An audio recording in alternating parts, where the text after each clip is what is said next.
Welcome, everyone. Thanks for joining us. My name is Duncan McMonagle. I'm co-founder of Reset Nation. We're a company that offers consulting and marketing services to games developers, team organizations, tournament operators, and endemic and non-endemic brands. And delighted to be moderating this panel this afternoon, which is all about data as it relates to gaming and esports. Before we kick off, I think it's probably just worth thinking about the prevailing idiom that gets bandied around that data is oil and those that mine it, will find the riches. I think the challenge is that so many struggle to capture, analyze, and convert it into meaningful, commercially viable use cases. And esports and gaming should have an unfair advantage over, say, traditional sports, given the grounds that we play on are digital by definition. Good use of data can improve a viewer's experience of an event. It can help bring in new fans by helping people really understand the gameplay and open it up, make it more understandable. And it can create new opportunities. But the question we have is, are we doing enough? And further, can we balance user gains or user experience gains with commercial ones so that it's sustainable? Arguably, the best use case for data is emerging in the worlds of esports broadcast and in esports betting, as these both have solid business fundamentals to improve upon and build from. So these are the topics that the panel are going to dive into today, and we have some excellent representation from some of the top data suppliers, B2B product platforms, and B2C end operators, arguably working in esports today. So I'll start by introducing on the far side, Mikael Westerling, Chief Sales Officer at Grid. For those of you that don't know, Grid is a data supplier that's at the center of esports, serving publishers, tournaments, broadcasts, and they take a game-agnostic approach to data design. We have Rohini Sardana, Head of Business Development for Pinnacle. And Pinnacle is interestingly both a B2C betting operator, as well as providing B2B services for partners across, not only multiple sports, but also in esports and gaming.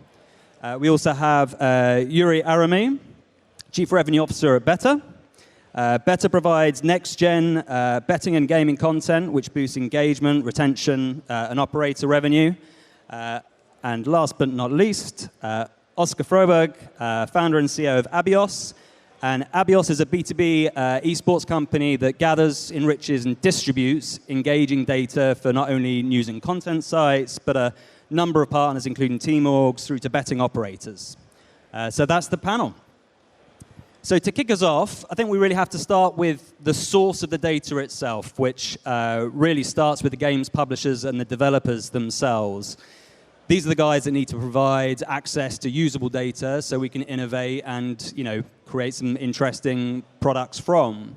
So I guess the first question is, as publishers look to monetize beyond game sales and beyond MTX, what impact is the growing influence of broadcast experiences and betting having on how publishers now approach data?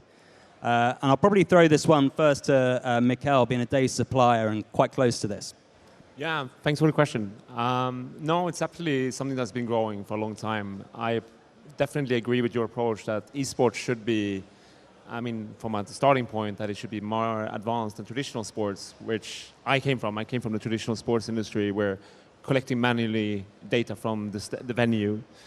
And I think that the way that we can now, where we're integrating directly with the server, directly getting the fast, granular data, you can build visualizations that really educate and showcase how the game is turning from a probability perspective, or if you want to showcase, for example, highlights from a statistical perspective. For example, this time this happened, and this is making the broadcast more innovative and more fun to watch, basically. And there's a growing appetite from the publishers to actually do this. Previously, they've been a bit afraid to engage with giving access and for data, and this is something that's growing more. So yeah, absolutely. And I think I echo some of what Michael said. 6-7 years ago, publishers wouldn't even engage sort of within the betting space if it was not video game merch. There's no need to engage. That space has changed. You know, there are some publishers that are doing it well. There's always room for improvement, though. But the reason why data is important for a good product is not just the user experience, but also for good in-play products in betting. And that's kind of where we are right now. So from my perspective, I would love to see more engagement from publishers, at least downstream infrastructure, where they allow games to have the data points that they need to make good betting products. Otherwise, you'll get lots of creativity within the space. And I mean, Rohini, I think you would agree that a lot of the game publishers are beginning to warm up to this more and more, and they're becoming more and more engaged and working more closely with all the data suppliers or with the betting sector in general. And I think that, understandably so, a lot of the game publishers are treading kind of carefully in this space because, I mean, it's no secret that a lot of us data suppliers supply also to the betting industry. And, you know, as such, given the audience that these game publishers have, and a lot of underage players and a lot of players spread very geographically where betting is, you know, more or less well regarded, I think that they should be treading lightly, but they are becoming more knowledgeable and I think more comfortable in this space. And I think it's also up to actors such as ourselves to, you know, act in a credible and in a credible manner with a high integrity in order to make them continue to feel comfortable and continue to invest more time and knowledge and resources into allowing us to venture more into the space. So, first of all, I'll echo my colleagues here, but I want to actually add from, you know, the aspect of broadcasting from players' perspective. So, we know that all players are actually familiar with Twitch and they watch the broadcasting in Twitch and stuff like that. So, when it comes to betting, in my opinion, they certainly will expect to actually see the broadcast, you know, provided to them. You know, I came, you know, before I joined Better from the casino side of things, and I think that actually players are usually playing content that they are familiar with, okay? And just to give you one example, I know from operators that we work with, from clients, that they told me that some of their players are actually following certain teams or certain players that some of our players, okay, some of our athletes. So I think that basically the broadcasting is enabling all of that to actually grow the popularity of the vertical, to actually grow the player engagement, and you know, to you know, effectively just to make people and players more engaged in the products. And would you say that they're going far enough right now? So, you know, I'm not asking you to mark them out of 10, but what would the homework look like in terms of the kinds of data that they're making available? Is it when they're developing a game, knowing how important some of these additional revenue streams are and these additional like engagement opportunities are any actually thinking about that at the start of the game development? Are they kind of trying to hack it towards, you know, at the end of the development cycle? Are they patching it on? Like, I think from my perspective, when we started looking at sort of betting at esports 4 or 5 years ago, you were finding gaps in data. Some of the data didn't exist, like the data points in the game weren't logged. And if they were logged, there was nowhere to pull them out. So now we're talking real game development. So yeah, I mean, my point earlier, where if there was a publisher that actually developed, for example, a mobile esports game that from day one had betting as an additional revenue stream, you know, I think it's one of your last questions, but I'm answering it now. In terms of, you know, what could we see or what would I want? That's what I would personally want, where betting is a considered revenue stream and it is built for betting as opposed to us trying to extract things out of it and then put band-aids on top. I guess one of the challenges is that the games that are currently at scale, both in terms of participation and viewership, have probably been around a long time, so it's quite hard to reverse engineer that kind of thing. And I guess some of the titles that have been released in the last 2 or 3 years that we would hope would have been perfect for an esports, post-esports world and a post-data world, again, haven't quite got that participation. So I guess it's the marriage of the two. Going to move just on to data and product innovation.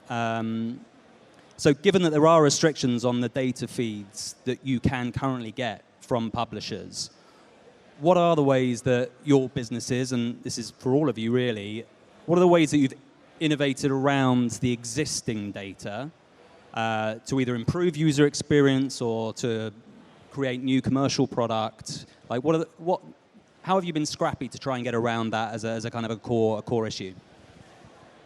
I mean, I could jump in here first. I think, talking from our perspective, I mean, in certain games and in certain tournaments, we have access to the server data, which is obviously the best and most, the most preferable source of data. So you get the fastest, most granular, most reliable data. However, as you mentioned, there are cases where either we do not get access because we're either we're locked out, or because in some games and some tournaments there is no server data. And in those cases, we've obviously had to innovate, and we've had to think, long and hard about how can we build products on top of something that has no inherent data source available.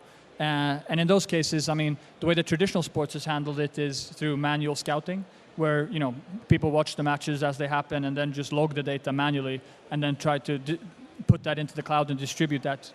But in esports, there is a better way to do it, or a different way to do it that's more efficient, and it's called computer vision, which is basically an AI product that we also use, where our AI is able to watch the stream, understand what's going on, and able to log and track that data. And that makes for a decent product for certain use cases.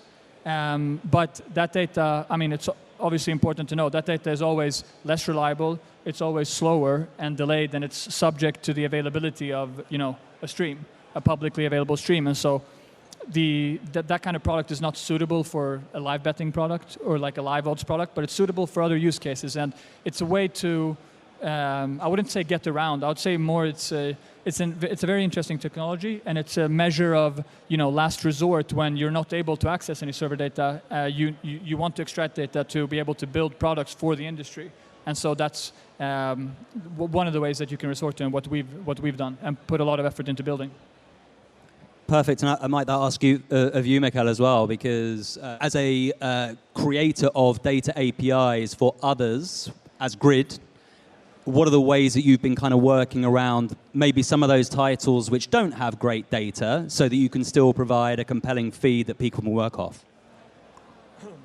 The way I understand your question is, we work with games that are growing, and we want to see them grow, and maybe betting is not the right monetization from the start, where we can help them facilitate data visualizations on the broadcast. We can help them engage with media aspirations, where betting can come as a secondary source of revenue when the publisher is ready to embrace betting, because there are many publishers out there that have had bad experiences when it comes to betting, and I think the media use case is a great starting point in essence. So this is somewhere where we can help the publishers, but also using a solution where we use our SDK technology, where basically we help the publisher to create an API where they haven't had that before. And this is something that we have done with partners in the past, where we have enabled them to then extract the data in a way that we are accustomed to, and that is consistent with how our feeds look like generally. Like you mentioned before, where we have a game agnostic approach. So regardless if a kill in Dota is done by a spell or an AK-47 in CSGO, the data point is the same. And we employ that approach to all our game titles. And I think this is something that we are helping the publishers with, because anything that takes their approach away from focus on the game is not it's something that scares the publisher generally. Because again, some of your work, particularly for broadcast product, has been fairly innovative. So trying to create either real-time data around what the action is going on, but it's effectively partly storytelling.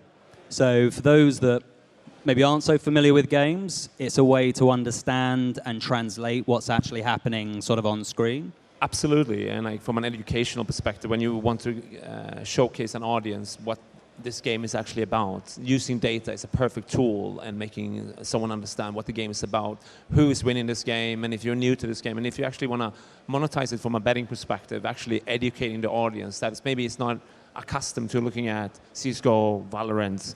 This is a great tool for that. Yep. To add to that, I mean, Pinnacle sort of has been at the edge of esports innovation for a while now. B2C side sort of taking bets on esports before 2010, for example. So we've collected a lot of data points, but where does innovation stem from? So if you look at esports, digital nature of the product straight away compared to traditional sports and linear TV, right? Which is well understood, well established. When you look at the game and the pace of the game in esports, it's a lot faster. There's a lot more data points on screen, right? Why am I mentioning all these things? Because it is those elements that drive innovation. So in T-sports, you send a scout. He sits there, he captures data. You can't do that with esports. That's where computer vision comes in, right? So you use technology to innovate and grasp that data. Then you've got to process that data and digest it and create odds. So you look at your modeling algorithms. Machine learning, it helps there. And then at Pinnacle, we use all of that in addition to working very closely with a pro circuit, right? Because these are the guys that understand and live and breathe the games day in, day out. And how does a change in the game affect our odds? So we work with them quite closely as well. And of course with, data suppliers such as Grid, and we have agreements with Bayes. So the core of what we do is providing quality product to our partners whilst continually innovating even with those restrictions. I might park that one because that's part of the next question. But just around commercial viability. So yes, we can go build all this product, but is the juice worth the squeeze effectively? But Yuri, before we move on, really the same question for you. So how have you been innovating around the access to data that you have? So for us, we are at Better producing the content, so we are actually controlling the whole life cycle of the product, okay, from studio through the players, trading, etc., and delivery to our clients. So for us, the official data is very important. We value, obviously, the partnership that we have with the official data suppliers, okay. We strengthened our relationship with buyers to actually, work on some strategic areas that will benefit both companies. Also, as a supplier that actually control the life cycle of the product, for us it's vital to actually have this, official data points and live data, because that is what drives, the quality of the product, which we cannot compromise on. Okay, the quality of the product, the uptime, the sustainable margins, etc., etc. So in terms of innovation, just to add to what everybody said here about AI, etc., we developed, the bots, which is basically similar to, a virtual sports. Okay, so our trading team obviously, worked on algorithms and kind of like an RNG engine that doesn't have the human intervention, okay? And we basically took some of our esport disciplines into the bots offering. Now, I would say that, personally speaking, I don't think that is a product that is actually sitting as a standalone product, but it's certainly a product that accompanies, other, the esport product which we are providing to our clients. Is that the esports battle? Yes, the esports battle, yeah. Okay, perfect. Yeah. That's a great segue into the next question, which I had, which was creatively, how do we think around, maybe creating newer experiences that either create more content or, serve a bit of a gap that's been in the market. We've just come out of a pandemic where, yes, online play still happened, but live events couldn't happen in the same way. I think there was a couple of things that piqued my curiosity. So esports battle that Better have released.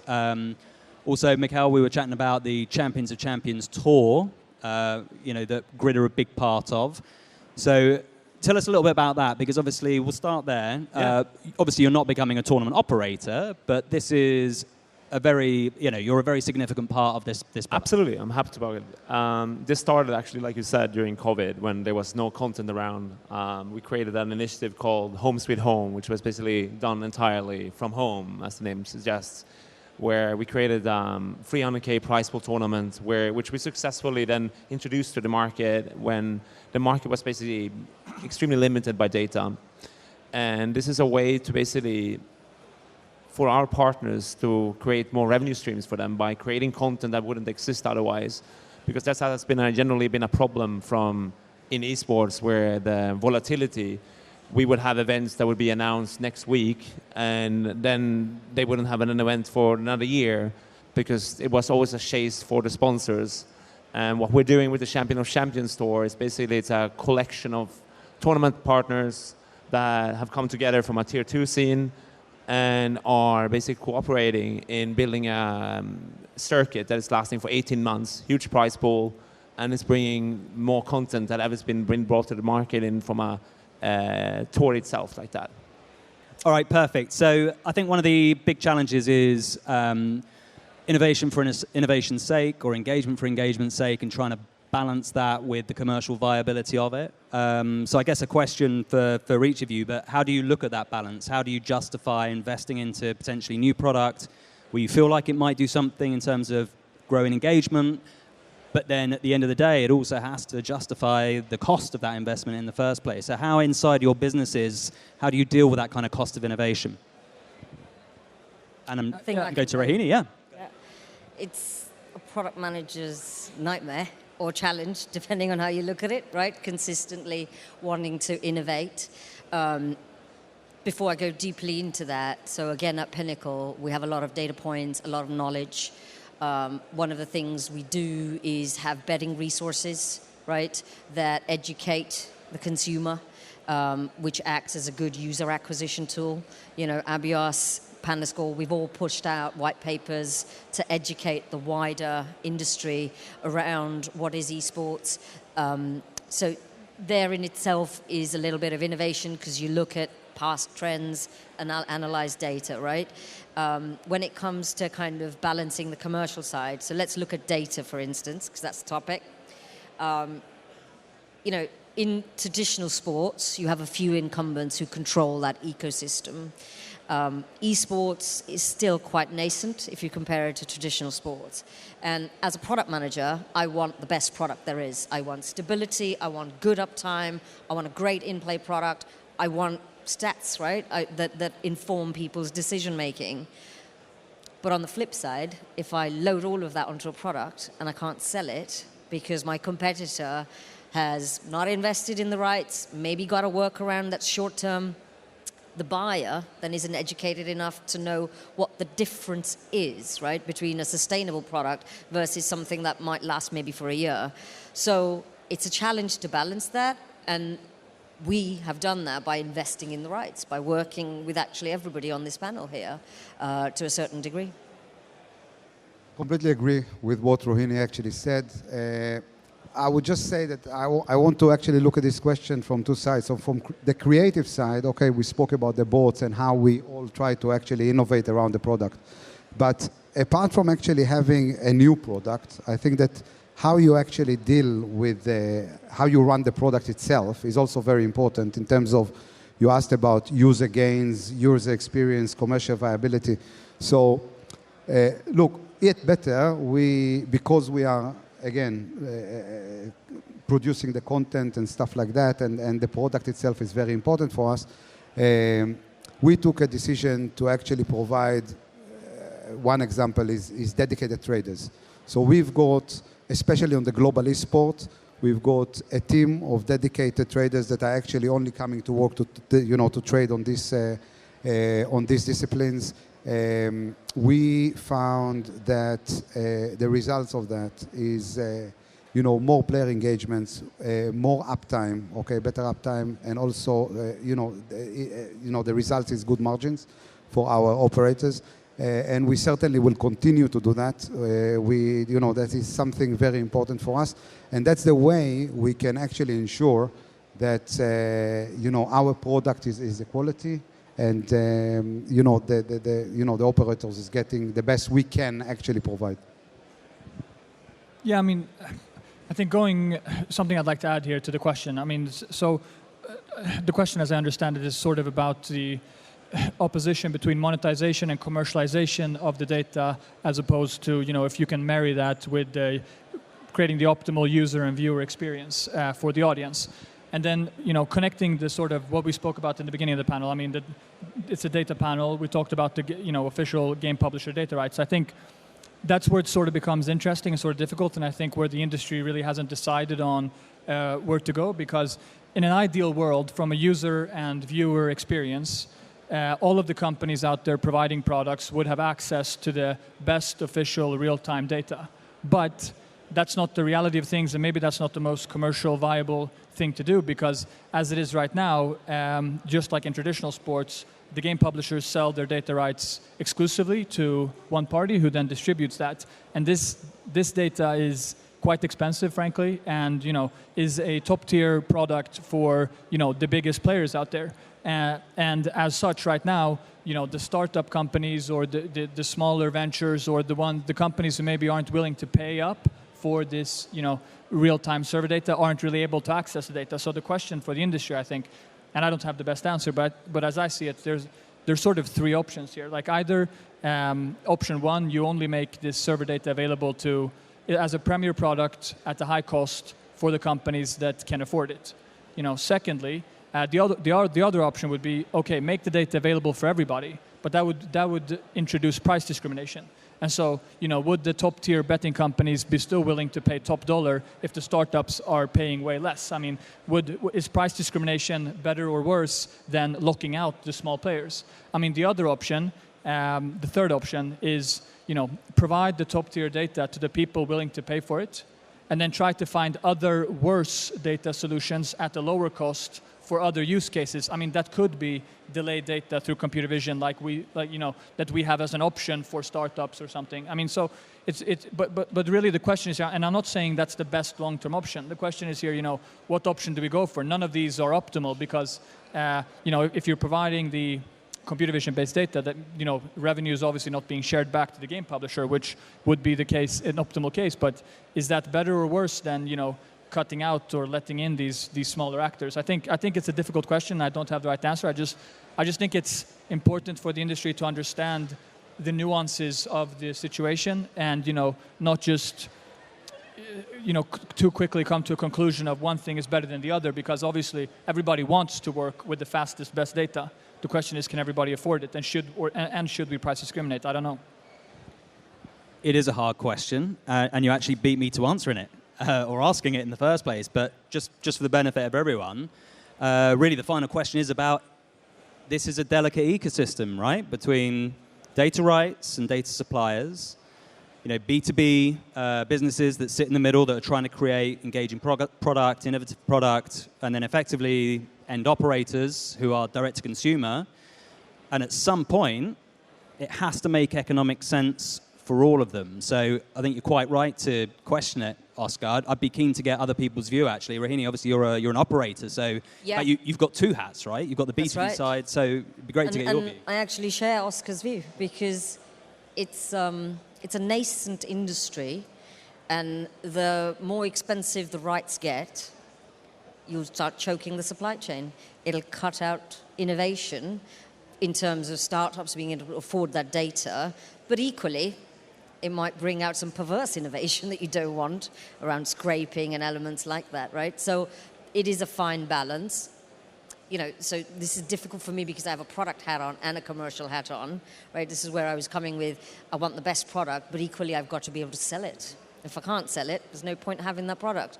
So what is the right solution? I think, to your question, is it sustainable? I think it's unknown. Right now, the pandemic has certainly changed this space. A lot of people have a lot of eyeballs, and the ones that did esports authentically have managed to make some money from it, right? So therefore we are able to invest. Equally, certain startups or new companies haven't been able to justify the revenue that they're not getting effectively. And we need to wait for the US as well to open up with esports. That again is going to change a lot of this space, right? I personally don't necessarily agree with a monopoly situation, but it sort of feels like that, perhaps a duopoly even. Any thoughts on that, Mikael? Yeah, absolutely. I mean, I wish data was cheaper. I mean, I'm the first one to admit that. I mean, we pay enormous amounts of money for data, but it's like a space that everyone else is like looking at traditional sports. I come from traditional sports, and the rights fees have gone up and up and up. And obviously, esports being the replacement for many of these markets when COVID happened, obviously they looked at the fees that they were getting for Premier League, and then obviously that's creating a market bus that obviously should be the same pricing for esports as well. And like Rohini says, it's a young market and it's growing and it's definitely going to be there. But I think there has to be a balance in between all segments, like you said, Duncan. The final question, just as we wrap up, I'll give you about 15 seconds, so not long. What do you think is the biggest opportunity in terms of data over the next year or two? So what are we going to be discussing in a year's time back here on a similar kind of panel? What's going to be the biggest trend? Where do you see it headed? And Mikhail, will start with you. I would love to hear that. I think it's micro markets also for esports. Micro markets, being able to bet on minimum markets that you see in CSGO, who's going to get the next headshot, heat map betting, stuff like that's really fast paced. That's definitely something I think is going to come. And to do that, you need real-time server data. Perfect. Rohini? I think we'll be here talking about costs of data rights.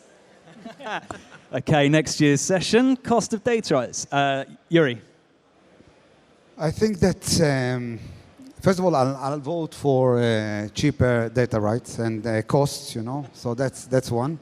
But I think the opportunity, in my opinion, would be how we are going to use data to create one in terms of the fast, how it's actually coming to the end customer, but also how we are increasing players' engagement, how we are perhaps creating what we learned from the casino industry in terms of gamification in esports. And integrity, I think integrity would also be a topic that we will discuss in the future. Yeah, and how we are going to use data to actually balance all of these, topics. Oscar? Yeah, I'll try to stay within the 15 seconds. No, I think we're going to be talking about more innovative and more interesting and new kinds of live odds products, and products that aren't just mimicking what traditional sports has already done, but sort of products that are, breaking new ground given the server data and a richer kind of data available to the esports space. Brilliant. Guys, thank you so much. Looks like there's a clear couple of trends that are emerging that we can come back and discuss next year. But just want to take the chance to thank you all for your time, and thanks everyone for joining us.